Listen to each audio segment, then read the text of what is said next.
All right, hello, welcome to MA 106, Technical Math 2.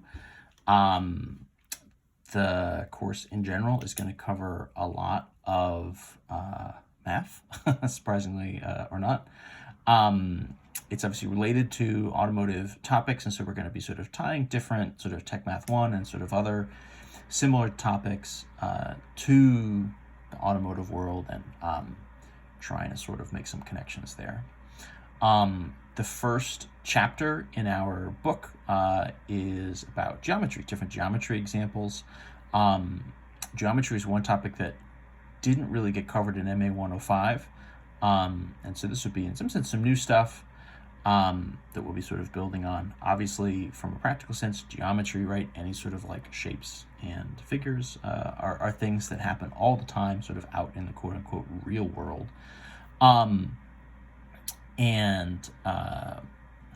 We'll sort of need some at least sort of base understanding of various sort of versions of it and sort of how it connects to different automotive topics. So that's where we're going to be starting.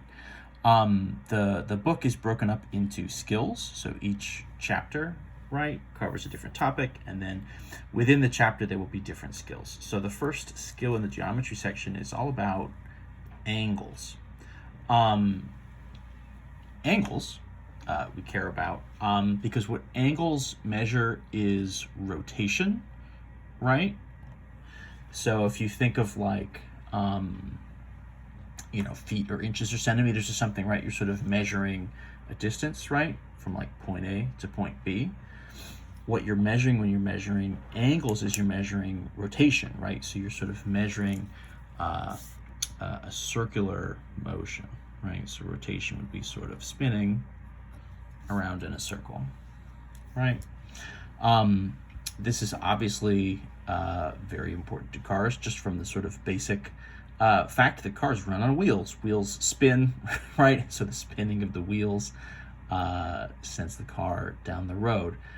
So there's sort of a rotation happening with the wheels, and then that rotation sort of turns into what would be sort of forward motion, right? Sort of a linear motion. You're turning this sort of rotation into covering a distance in terms of feet or miles in a car.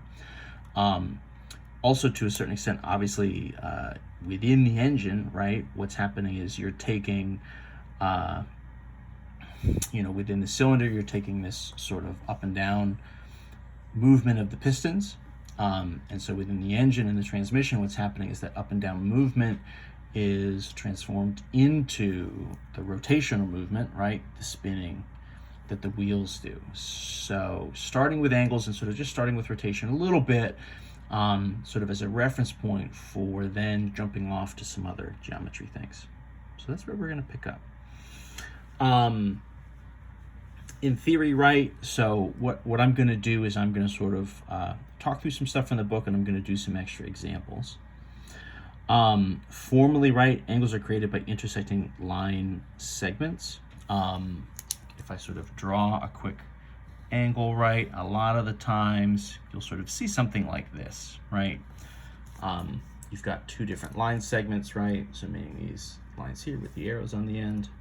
And then what you're doing, and sometimes you even have a little bit of an arrow there to sort of show that you're sort of rotating, in this case, counterclockwise. What we would consider, in general, counterclockwise rotation is what we would consider to be positive rotation.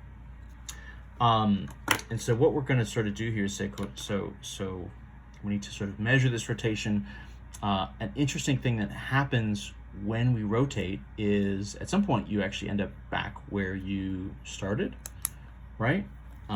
You can actually sort of rotate, all of the way around, and you end up right back at the beginning, and then in some sense you could continue rotating kind of on and on and on. Obviously you could think of wheels and things doing this, right? A wheel spins over and over and over and over and over again to cover all the different distances.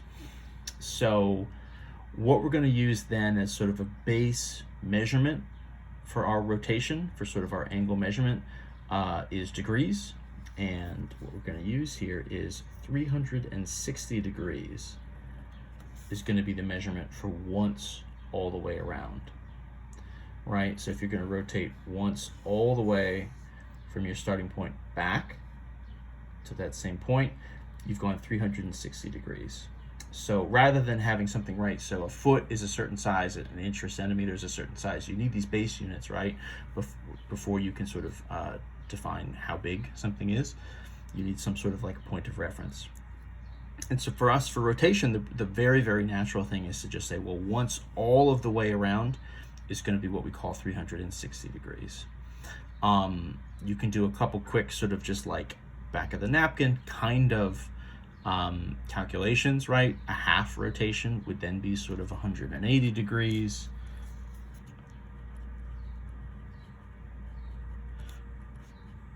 Right? All you're doing is you're taking 360 and you're sort of dividing it in half.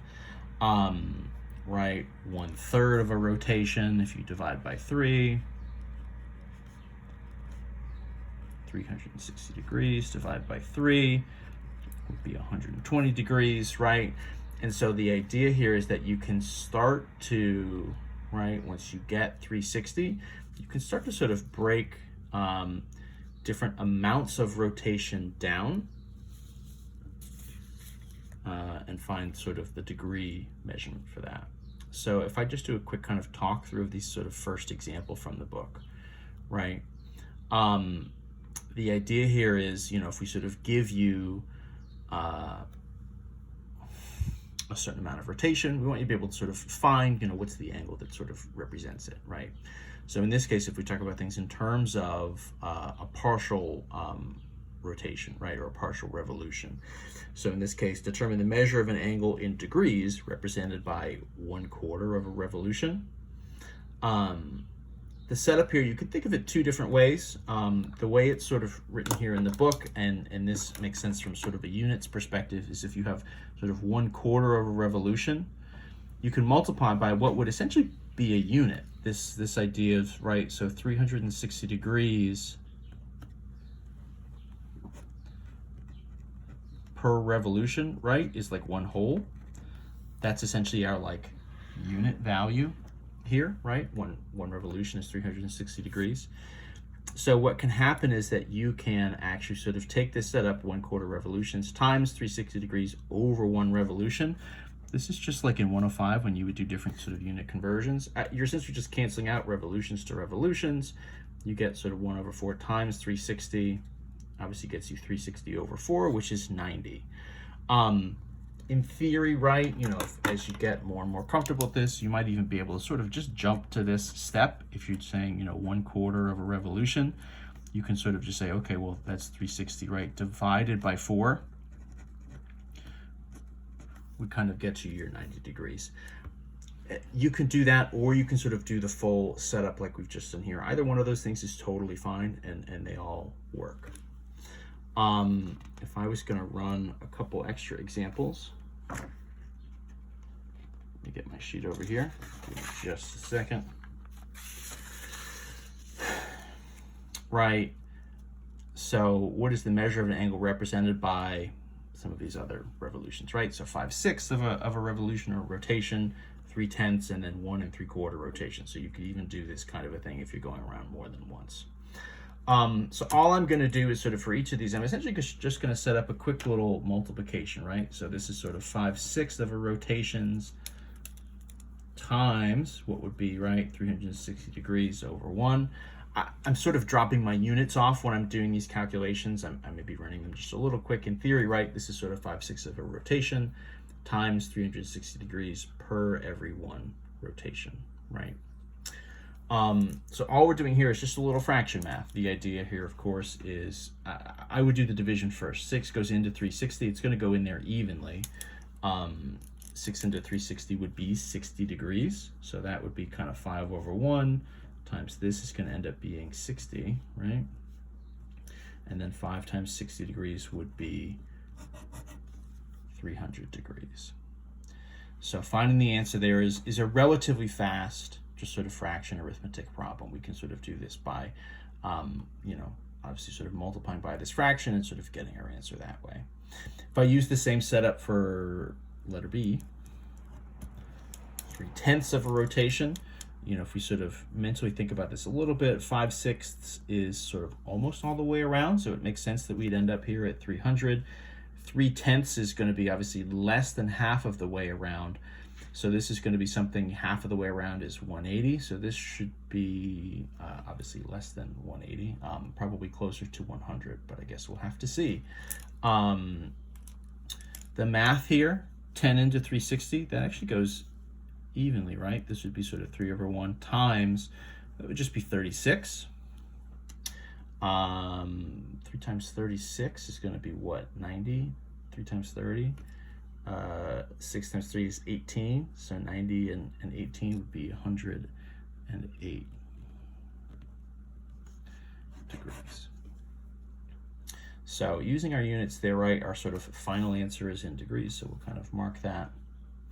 The third one here, right, 1 3/4 rotations, 1 3/4 revolutions. Sorry,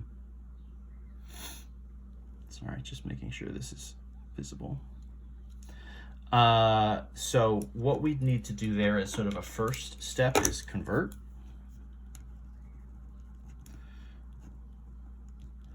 One 3/4, so into a right, an improper fraction.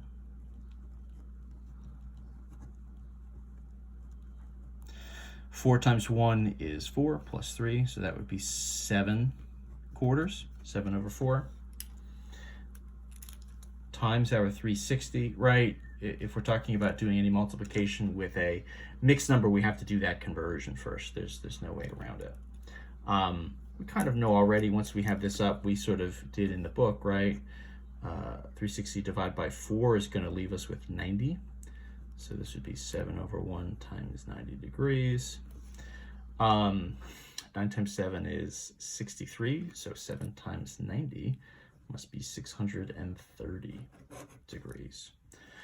Right, so each rotation is 360. That means as you start to do sort of multiple rotations and you get beyond one rotation, you're getting answers bigger than 360.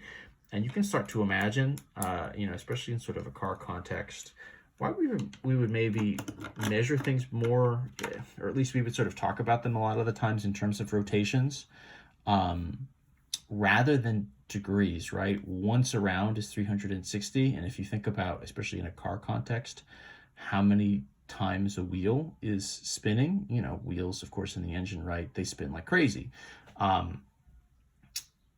How does that measurement, where does that measurement show up in cars, right? In how we would sort of talk about it? Well, we would talk about RPMs, which would be rotations per minute. And if even there, if you think about the readout on the dashboard, the RPMs there are really sort of thousands of RPMs per minute, right? So thousands of rotations. That's not a direct connection to the tires necessarily, right? It's not an engine rotation is not a one-to-one with the tire rotation. But if you can imagine, thousands of rotations there are certainly going to be many, many rotations on the wheel. And if you're talking about every one rotation is 360 degrees, you're going to get a lot of degrees. So we'll have degrees here at the beginning, and we'll sort of be using them off and on. But sometimes we'll also just be talking about things in terms of rotation. So we need to be able to sort of go back and forth between these two. And so that's part of what we're doing here. We'll do a little bit more in the next video, but I'll pause it there for video number 1.